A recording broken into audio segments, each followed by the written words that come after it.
Olá, olá!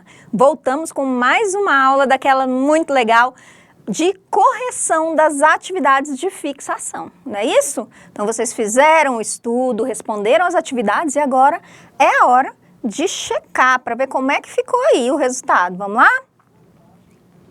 Então nós temos aí a correção das atividades de fixação da aula 3. Muito importante vocês terem o material na mão para a gente fazer essa correção. Vai conferindo aí como é que tá, como é que você como foi seu desempenho, acertou. E lembra sempre de fazer aquelas marcações, as anotações, inclusive para quando você precisar estudar, não é verdade? Tem ali aquelas anotações que são a virada de chave, que aí a gente resolve a questão lindamente, certo? Então vem comigo, vamos para a primeira questão. Texto 1, quer dizer que nós vamos ter mais de um texto, né? O chamado fumante passivo é aquele indivíduo que não fuma, mas acaba respirando a fumaça dos cigarros fumados ao seu redor. Até hoje discutem-se muitos efeitos do fumo passivo, mas uma coisa é certa: quem não fuma não é obrigado a respirar a fumaça dos outros. Muita atenção nessa partezinha aqui, olha. O fumo passivo é um problema de saúde pública em todos os países do mundo. Inclusive, vocês sabem, né, que tem muitos lugares que tem área para fumante, área para não fumante. Vamos lá. Na Europa, estima-se que 79% das pessoas estão expostas à fumaça de segunda mão, ou seja, eu estou respirando a fumaça de outra pessoa que está fumando. Enquanto nos Estados Unidos, 88% dos não fumantes acabam fumando passivamente. A Sociedade do Câncer da Nova Zelândia informa que o fumo passivo é a terceira entre as principais causas de morte no país, depois do fumo ativo e do uso de álcool. Então, esse texto está falando sobre o quê? Fumo passivo. Eu fumar sem querer, né? Porque eu estou respirando a fumaça de outra pessoa. Aí nós temos o texto 2. O que você está percebendo nessa imagem? Eles estão em uma lanchonete, provavelmente, e esse cidadão está fumando. E olha o que a fumaça dele está fazendo com o outro cidadão que não está fumando. Então, essa fumaça aí está simbolizando o quê? Né? Que o outro está sendo agredido pelo fumo daquele que está fumando. Então, questão. Ao abordar a questão do tabagismo, vocês conhecem essa palavra, né? O que é tabagismo? É o hábito de fumar. É o fumo aí. Os textos 1 e 2 procuram demonstrar que os não fumantes precisam ser respeitados e poupados, pois estes também estão sujeitos às doenças causadas pelo tabagismo. É isso? O texto mostra lá que quem não fuma também está sujeito às doenças e por isso precisa ser poupado, né? Letra B. O fumante passivo não é obrigado a inalar as mesmas toxinas que um fumante, portanto, depende de ele evitar ou não a contaminação proveniente da exposição ao fumo. Então, nós temos duas alternativas aqui por enquanto. Tá. A letra A fala o quê? Que os dois textos estão mostrando que o fumante passivo ele tem que ser respeitado e poupado. Por quê? Lembra que o texto 2 mostra até uma fumaça assim, ó, enforcando o outro que não é fumante, demonstrando que ele está sendo o quê? Ele está sofrendo as consequências, sendo agredido pelo fumo do outro. Então, os dois textos estão nessa direção, não é? A alternativa B, ela propõe para a gente uma coisa o quê? Depende do fumante passivo não ingerir, né, não inalar as toxinas. Não depende dele. Se a fumaça vem, o que ele pode fazer? Não é isso? Então vamos lá, continuando. Você já está vendo que já está na cara, né? C. A conscientização dos fumantes passivos é uma maneira de manter a privacidade de cada indivíduo e garantir a saúde de todos? Então, é o fumante passivo que tem que ser conscientizado? Ou é o fumante ativo? Olha aí, você vai vendo que tem umas palavrinhas que elas já vão, sabe, fazendo a gente pensar, opa, não tem condição, aqui inverteu, né? Letra D. A quantidade de cigarros consumidos por pessoa diariamente excede o máximo de nicotina recomendado para os indivíduos, inclusive para os não fumantes. Gente, algum dos textos falou sobre quantidade, tá? Máximo de cigarro ou a quantidade máxima de nicotina? Nenhum falou isso, né? Aliás, a quantidade ideal é 0, então não tem como. Letra E. Para garantir o prazer que o indivíduo tem a fumar, será necessário aumentar as estatísticas de fumo passivo. Jesus, essa aqui tá muito louca, né? Também não tem condição. Então, qual é a alternativa correta?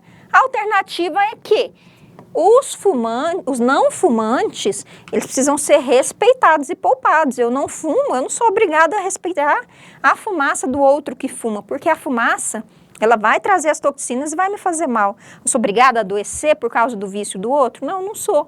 E essa é a ideia correta, né? Então, mesmo que você seja fumante, não importa, né, o que você desejaria, é o que os textos estão mostrando. Então, vai pela interpretação do texto, tá combinado? Beleza, e não fuma perto de mim, não. Vamos lá, próxima questão. 2. A linguagem verbal utiliza a escrita e ou a fala como meio de comunicação, certo? Certo. Verbal, gente, a gente não pensa em verbo? Pensa. O que o verbo é? É palavra. Pode ser falada, pode ser escrita, né? Então, é aquela que usa palavras. Já a linguagem não verbal usa imagens, figuras, desenhos, símbolos, dança, tom de voz.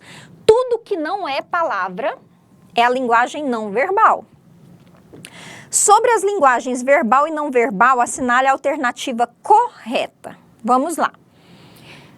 Linguagem verbal e não verbal são linguagens que só funcionam se forem simultâneas. Olha só, essas palavrinhas como só, apenas, não, aí elas provavelmente estão te indicando a alternativa incorreta. Olha isso. Quer dizer que a linguagem verbal e a não verbal só vão funcionar se eu usar as duas ao mesmo tempo? Então, se eu só escrever e a pessoa não estiver me vendo, não vai funcionar? Claro que não, né? Nesse momento aqui, eu estou usando as duas. Eu uso o meu tom de voz, gestos, palavras para me comunicar com você. Mas tem situações que eu uso só um gesto. Pronto, já me comuniquei. Então, elas não precisam ser simultâneas, acontecer ao mesmo tempo. Ah, se você não sabia o que significa simultânea, tá vendo? Tem que ler mais, tá bom? Então, vamos lá. A linguagem não verbal é a que utiliza qualquer código que não seja a palavra, enquanto a verbal utiliza a língua, oral ou escrita, para constituir a comunicação. Gente, estava lá na questão, na pergunta. Tá bem aqui, olha. Na própria pergunta já tem a resposta. Letra C. São utilizadas, né, para criar atos não comunicativos? Não, linguagem verbal e não verbal, elas são usadas para criar atos comunicativos. Então, não tem como ser a letra C. Letra D. Quando as linguagens verbais e não verbais são utilizadas simultaneamente, ou seja, ao mesmo tempo, não colaboram para o entendimento do texto, pelo contrário, elas colaboram e muito, uma colabora com a outra, né? Letra E. Tanto uma como outra utiliza a língua escrita? Não. Só usa a língua escrita a verbal. Não é? Então, eu sei que a alternativa correta é o quê, gente? A letra B. E estava lá na pergunta a mesma coisa. Dá quase as mesmas palavras. É só dar uma mudadinha ali, olha lá. Tá vendo? A gente não pode errar uma questão dessa. Por quê? Porque tá na cara. E o resto, ó, só abobrinha. Ah, a linguagem não verbal é... Nossa, só abobrinha, só abobrinha. Se você entende um pouquinho, verbal, você pensa... Ah, verbo. Verbo é o quê? Palavra. Beleza. O que usa palavra? Pode ser falada, pode ser escrita. E tudo que não é palavra é a não verbal. Uma imagem, uma escultura, um som, um gesto, tudo é que não tem uma palavra ali, é não verbal. Tá combinado? Tá combinado. Não erra mais, hein? Então tá bom, vamos lá. 3. Tirinha do Garfield. Então, nós temos aí o Garfield mexendo no mouse, né, do computador. Tá bom. Nós temos lá, essa parte aí do mouse não é importante não. Vê lá a outra. Garfield com a rede, ele deita na rede. Olha lá, aí chegou o dono dele, fora. E o Garfield sai e o dono deita. E aí, o que que o Garfield faz? Olha isso. Foca nessa linguagem não verbal. Vocês viram que só teve, ó, um quadrinho aqui em que usou a linguagem verbal, né? O resto é tudo não verbal para a gente entender. Beleza. Sobre a tirinha do Garfield, é correto afirmar que a linguagem verbal é o elemento principal. Quer dizer, eu preciso muito das palavras para eu entender essa tirinha, senão eu não entendo. É o elemento principal para o entendimento da tirinha? Será que se eu não entendesse a língua portuguesa, eu não ia entender a tirinha, não? Só pelo desenho? Vai pensando aí. O uso da linguagem verbal faz toda a diferença para a compreensão da tirinha? Toda a diferença. Então, se não tiver a linguagem verbal, se não tivesse a palavra ali, eu não ia compreender. O uso simultâneo.